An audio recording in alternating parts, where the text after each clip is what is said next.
Hi everyone.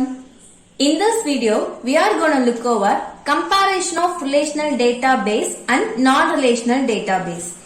SQL. SQL stands for Structured Query Language, or in other words, it can be defined as Relational Database Management System. In this sequence database, all the data will be stored in table form, which contains rows and columns, and so it is known as Structured Query Language.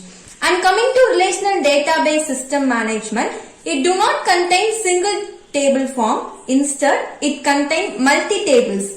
And also, between two tables, they use some keys like for primary key and foreign keys to make the tables related. And so it is known as relational database management system.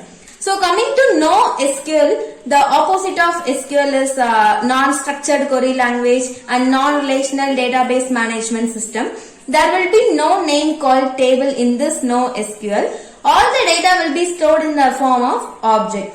So here are some of the examples of SQLs. In fixed schema belongs to SQL. You want to insert the data in the particular column of the table. Meanwhile, for the dynamic schema which is present in the NoSQL, you can insert the values randomly in the table. Here are some of the examples of SQL like SQL Server or Oracle, MySQL, PostgreSQL. In dynamic schema NoSQL, the data can be stored in these four methods like key value, document, graph and white column.